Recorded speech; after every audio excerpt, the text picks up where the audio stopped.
The fourth and final talk of the session will not concern puffs, but it will deal with hardware Trojan detection, and it is going to be given by Shayandeep Shah from the Indian Institute of Technology in Kharagpur. The talk is entitled Improved Test Pattern Generation for Hardware Trojan Detection Using Genetic Algorithm and Boolean Satisfiability. Shayandeep will continue. Thank you for the introduction. Today I am going to present our work named Improved Test Pattern Generation for Hardware Trojan Detection using Genetic Algorithm and Boolean Satisfiability. This work has been done by me and my colleagues Srinivas Sashanga and Anshul under the guidance of Professor Rajshubra Chakraborty and Professor Devji Mukhopadhyay at IIT Kharagpur. So this is the outline of today's talk. First I will give an introduction to hardware Trojan and gradually the motivation behind this work. Then we will concentrate on logic testing based Trojan detection, the state of the art, and discuss the shortcomings and scopes of improvement over that. Then we gradually propose our new strategy with the supporting experimental result and finally conclude. So what is hardware Trojan horse? So this is a problem arising in modern semiconductor industry chains, mainly at 2 points of manufacturing. There is the outsourcing of fabrication facility and the procurement of third-party intellectual property.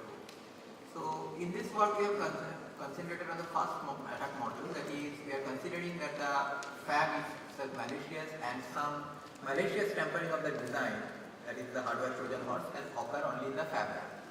So this kind of hardware Trojans are user stealthy in nature so that they can easily bypass conventional design verification and post-manufacturing tests. The effects when they got undetected are sometimes catastrophic functional failure, and it also can be leakage of secret information like cryptographic keys. So in the genre of Trojan detection, several techniques have been proposed till date. The most widely explored one is the sidechain analysis technique, but it has been found that they are not very suitable for extremely small Trojans. So another very popular technique is design for testability, like scan chains or test point insertion, etc. They protect or sometimes detect the Trojan during runtime or test time. But recently it has been found that they themselves suffer from security threats by Trojan itself. So the third point, that's logic test pattern generation based Trojan detection. They does not require any design modification and are found to be often effective in detecting extremely small Trojans like the size of 1-2 bits. And also, as an added advantage, they may be used to amplify the effectiveness of many side channel based tests because they require test pattern generation. Surprisingly, very few works have been done on test generation based Trojan detection, so we concentrate on this point.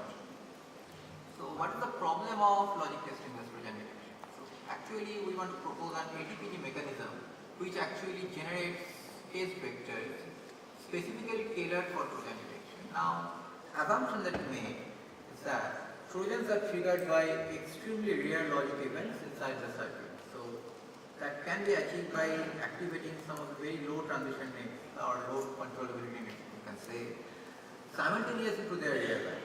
We call this simultaneous activation of rear logic conditions or rear nodes.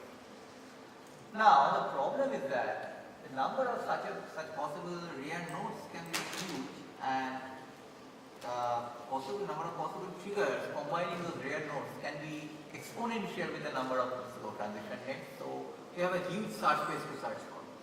And another problem is that even if you enumerate a candidate trigger, that is a combination of rear nodes, it may or may not constitute a feasible trigger. That is, the logic condition for triggering may not be feasible inside the circuit.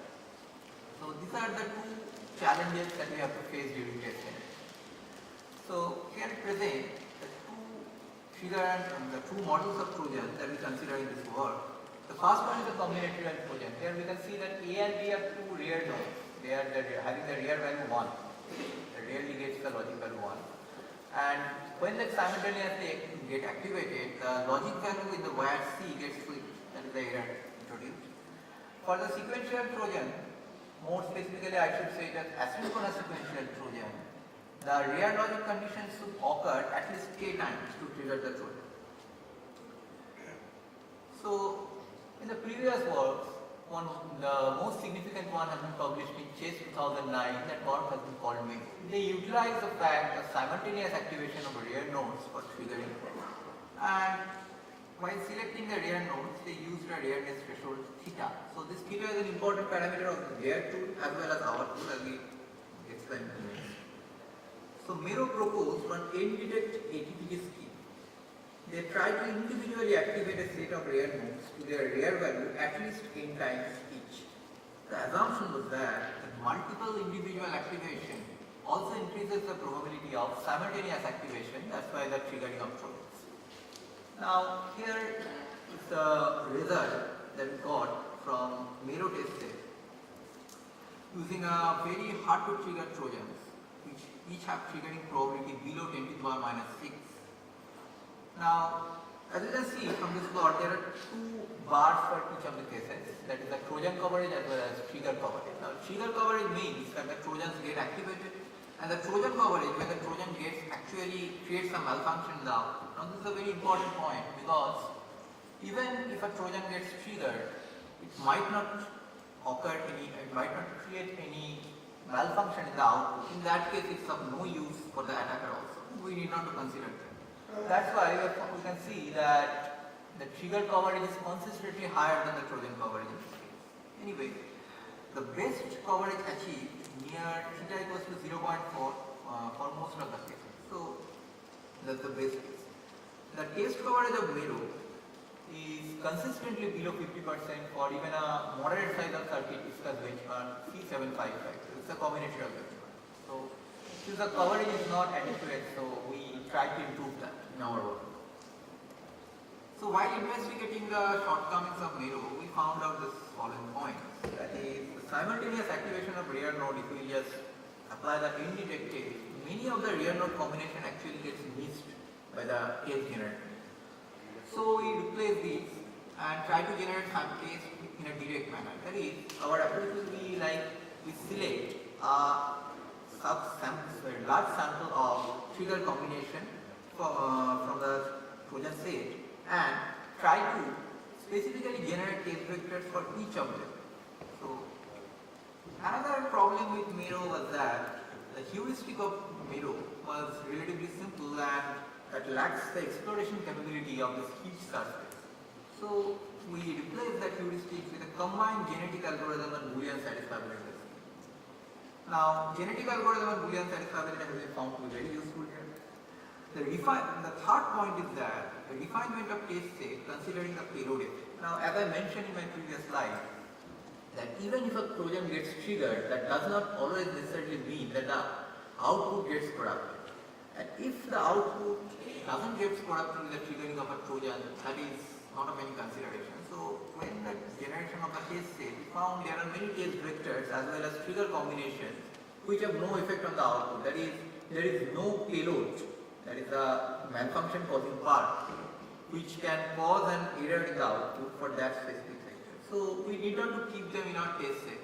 So considering a payload effect, we just filter out those kind of trigger combination as well as those unusable test vectors from our test set. So use a fault simulation based approach for that.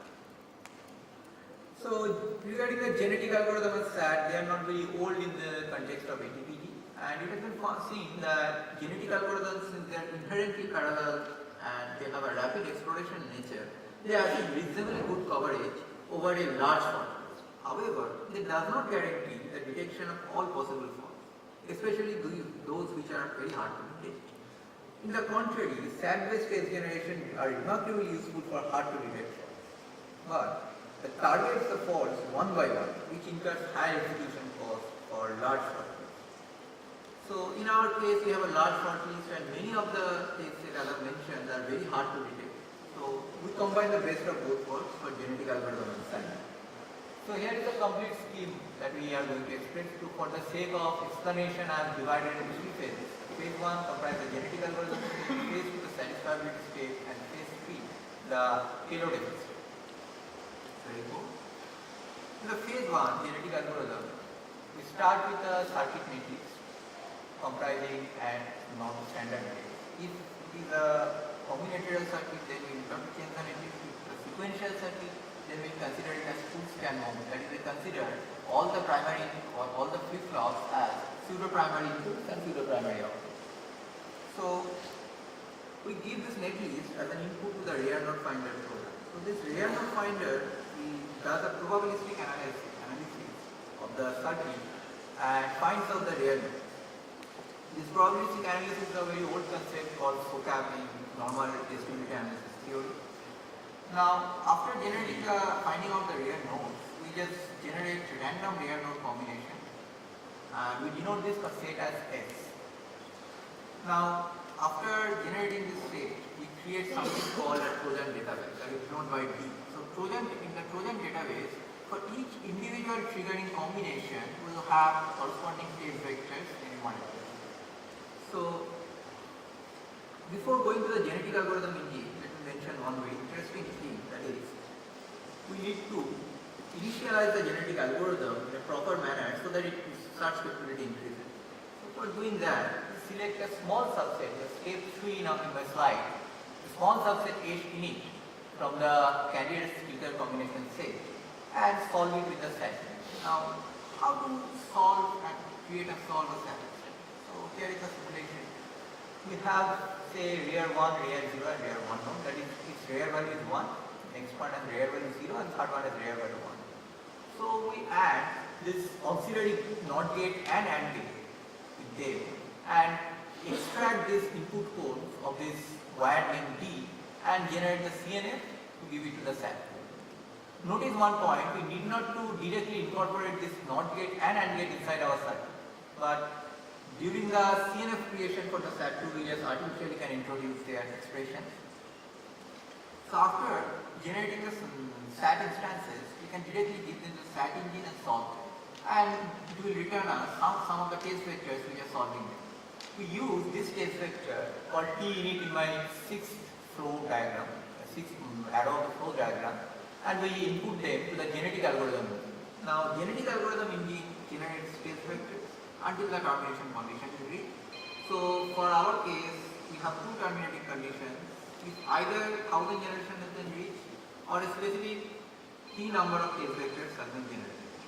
Now, what is the use of genetic algorithm here? So, we have used it with two goals.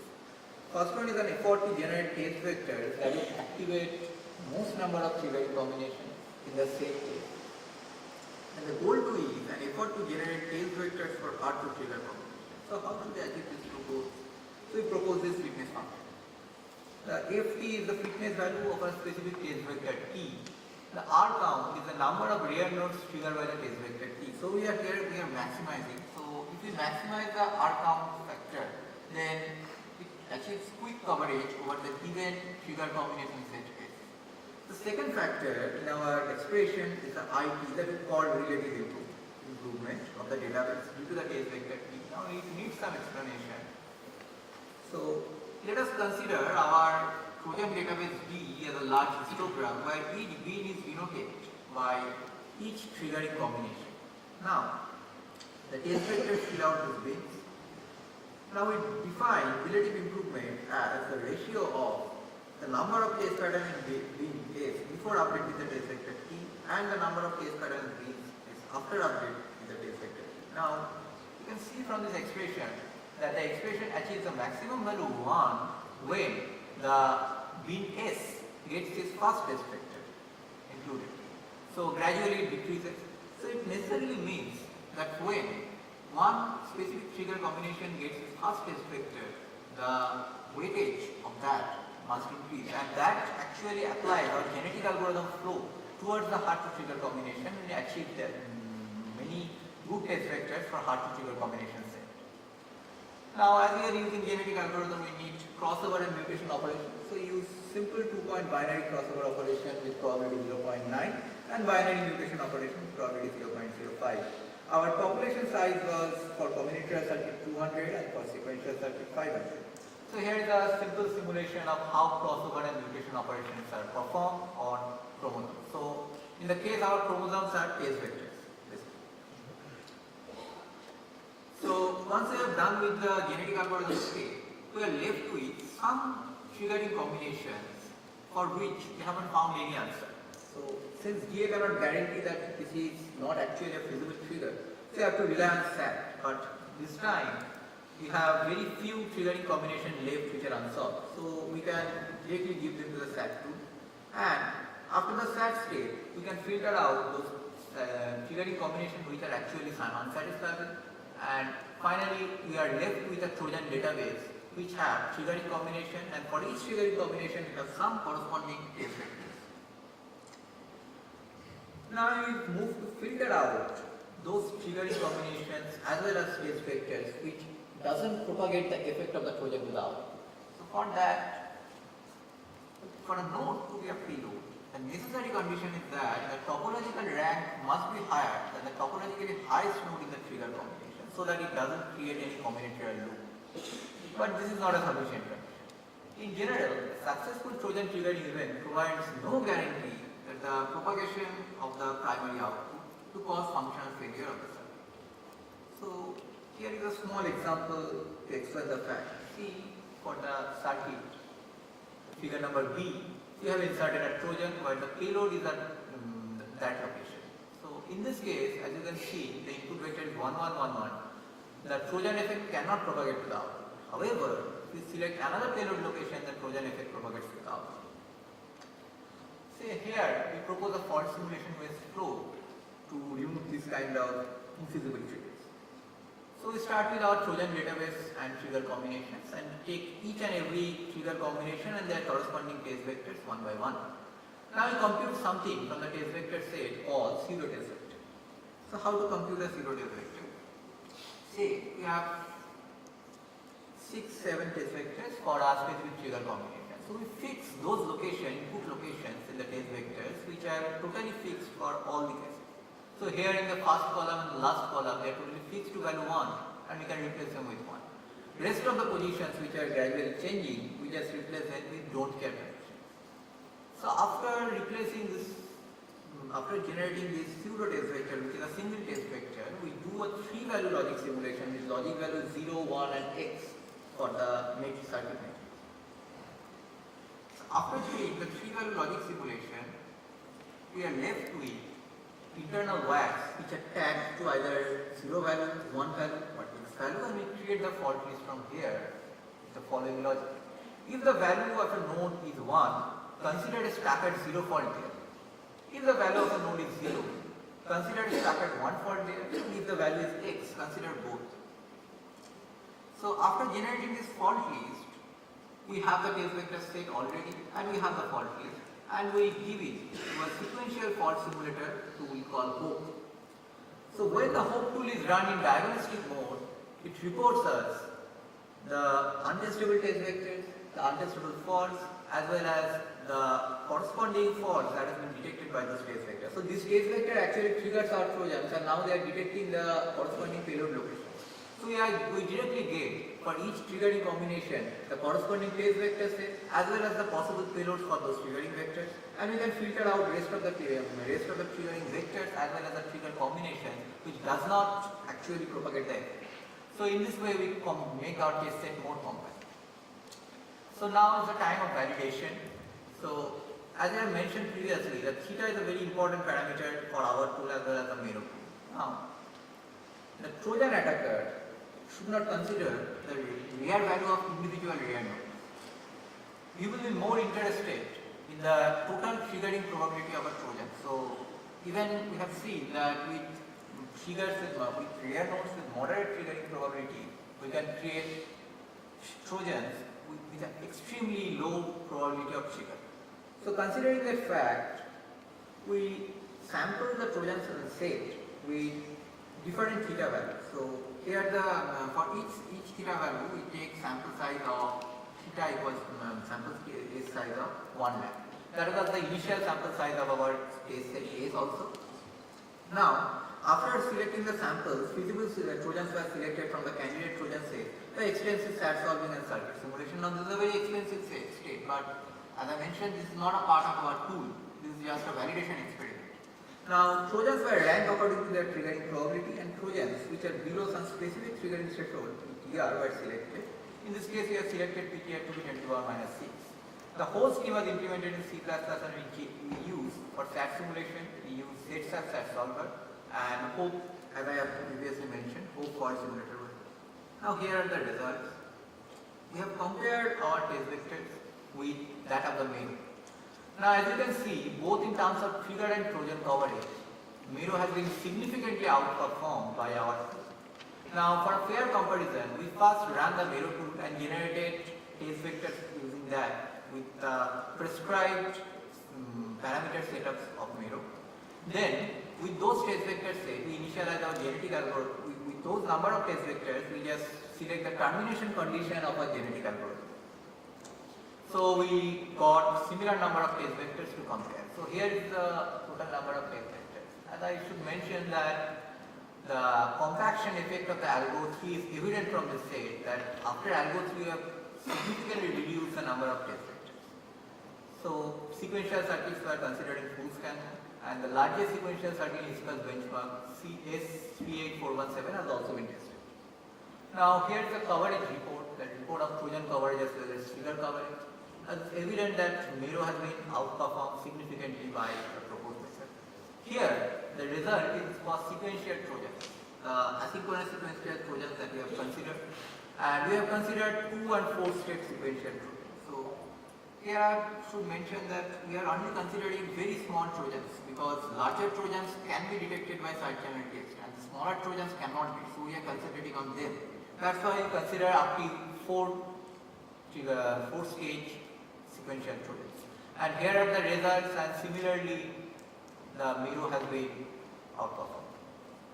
So to conclude, ATPG for hardware Trojan detection is an important and less explored direction of research. The state-of-the-art techniques that have been proposed previously are often unsatisfactory. So we propose a new scheme significantly improves the performance of the ATPG mechanism. The generated Trojan database now can be used further for Trojan diagnosis. The Trojan diagnosis is relatively unexplored direction till now. So we can use this total database, which has the information of test vectors as well as the payloads for Trojan diagnosis. Also, the test vectors generated can be used for enhancing the power of side-channel testing. So, any questions?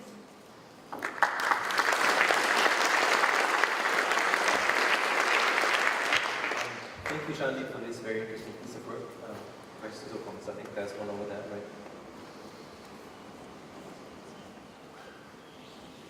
Yeah, I do have a question. If I got it correctly, you detect Trojans by unexpected output values. If this assumption is correct, then we may miss a large class of dangerous Trojans that simply try to switch off countermeasures against side channel leakage. Yes. So because the output is always correct in either case, how do you handle this case? So we haven't considered those kind of Trojans in this work, but I believe that if you just go inside the circuit and put specific assassin checkers kind of thing in those locations, because this is offline, this step is done, this whole thing is done when you are doing the design. So during the design step, if you just consider those cases and try to generate specific case vectors for them, and at the post-manufacturing phase, if you have some inside circuits and assassin checkers for checking those things, then you can succeed. This is a generic ATPG mechanism. You can apply them for both. Okay, Although we haven't tried yet. I think we have time for one last question.